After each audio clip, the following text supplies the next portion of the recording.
Аз такова усещане не съм имала от години. Взема табу и не всеки е готов да говори при... Да, много по-добре. От това същия мъж ли? Уау, какво става? Вкъщи всички ходим щастливи, но не знам дори дали съм усещала нещо толкова хубаво. Такава трябва да сте жена. Просто качеството на живота ми неимоверно се повиши, самочувствието ми много сме доволни.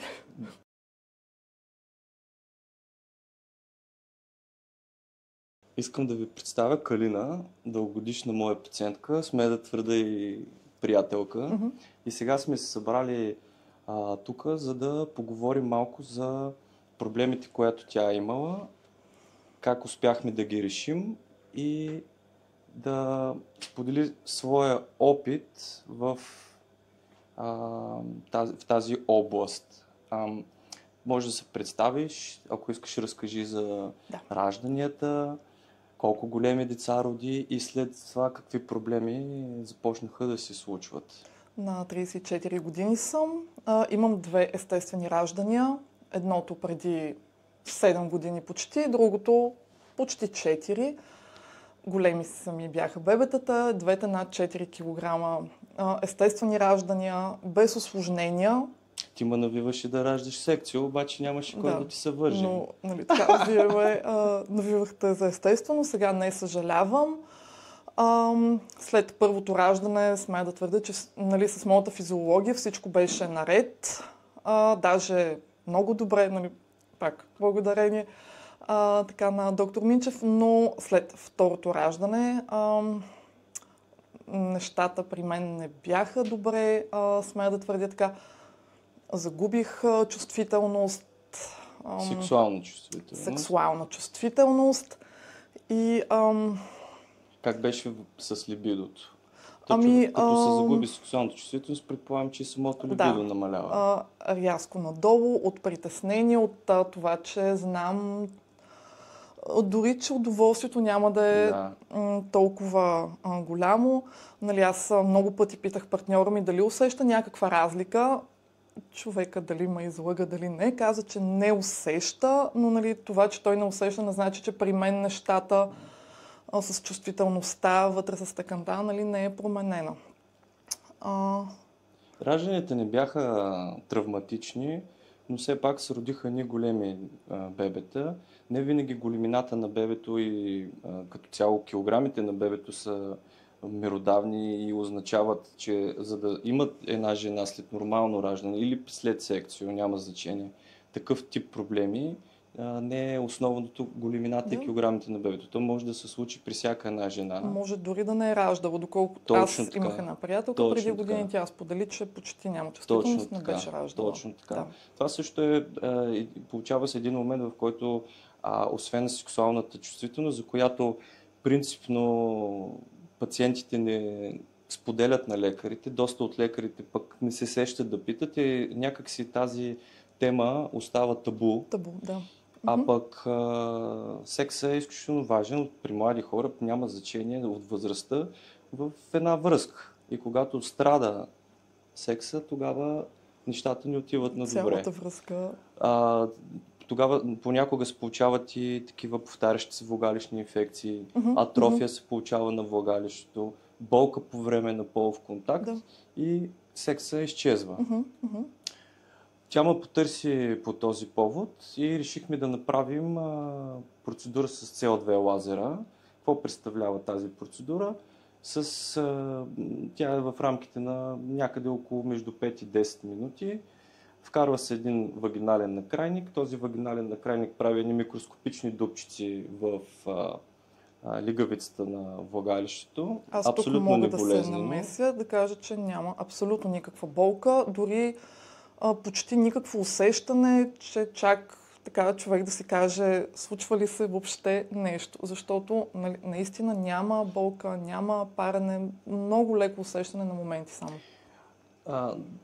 Абсолютно съм съгласен. Опитът ми го е показал многократно и само да довърша за какво се случва. Това веднага възстановяването на тези микротравми в влагалищната лигавица води до ресен тест на съединителна тъкан и реканализиране на кръвоносните съдове.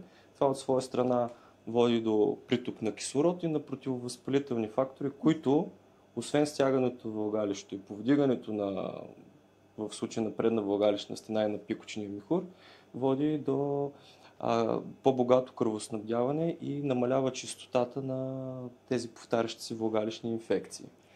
И сега тук е интересният момент. Кажи ми, още след първата процедура, какво ми сподели? Как се почувства? Буквално не знам как да го опиша. Аз такова усещане не съм имала от години. Сега не си спомням цялото си минало, но не знам дори дали съм усещала нещо толкова хубаво. Такава топлота. Просто не мога да го опиша. И аз тук, като дойдох при вас да се похваля, буквално нямам думи, без да навлизам в така интимни подробности. Просто аз съм... Разбираме, че господина е бил доволен. Да. Ама не само той. Не само той, и аз, но и той, защото аз после го попитах, има ли разлика? По-добре ли той? Да, много по-добре. Което пък ме замисли, защо не ми е казал преди това, че не се чувства добре, но и той човека, предполагам, имал някакви притеснения, но сега самочувствието ми, това, което вие споменахте за инфекциите, защото там също имах един проблем. Това всичко изчезна, либитото нагоре, оттам вкъщи всички ходим щастливи. Най-важното. Да, и наистина на 1000% не съжалявам, струваше си, защото просто качеството на живота ми неимоверно се повиши. Самочувствието ми, удоволствието от секса, не мога да кажа степен, по която съм множил, но наистина говорим за изключителни усещания, които, пак казвам, не знам дори дали някога съм изпитвала, не мога да опиша. Трябва да сте жена. Това, доколкото си спомням, понеже по протокол се правят 3 процедури, един път на месец. Имам спомен, че още от първия път. Да, буквално след първия път, в началото на акта, когато започнахме... От това същия мъж ли? Уау, какво става? Просто това аз ли съм, защото не мога да кажа, че съм била скептична, но със сигурност не знаех какво да очаквам. И просто беше много се вау. Много се радвам. Беше наистина страхотно и много сме доволни. Благодарим за това, че си достатъчно зряла и отворена жена, за да споделиш всичкото това нещо. Аз казвам на всичките си приятелки буквално и всички са, наистина, то трябва май и аз. Сега ние сме приятелки, споделяме си, но явно, както вие казахте, си е тема табу и не всеки е готов да говори открито за проблема, което е жалко, защото сме млади хора и дори да не сме млади хора. Точно така.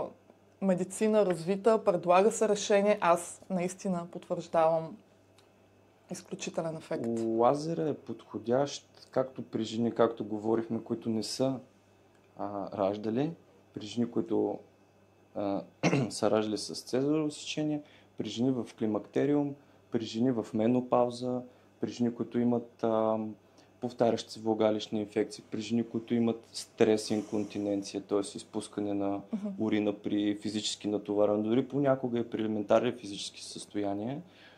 Ние в хода на работата успяхме да помогнем на страшно много жени, на които спестихме и операции, което за мен като лекар е изключително важно. Знаете, всяка една операция си оказва влияние като цяло и на тазовото дъно, и на сексуалните усещания, и на усещаните при уриниране. Така че консервативният начин на лечение в случая, аз самия като лекар Когато започнах да се занимавам преди някъде около 2 години с този тип, тази част от гинекологията, естетичната гинекология, за първи път направих, първите си обучения бяха в Полша и тогава много ми направи впечатление как полекините, които са изключително красиви, зрели жени, абсолютно възрастта нямат горна граница на норма, горна граница на възрастта, когато става въпрос за секс. И там въобще няма никакво значение.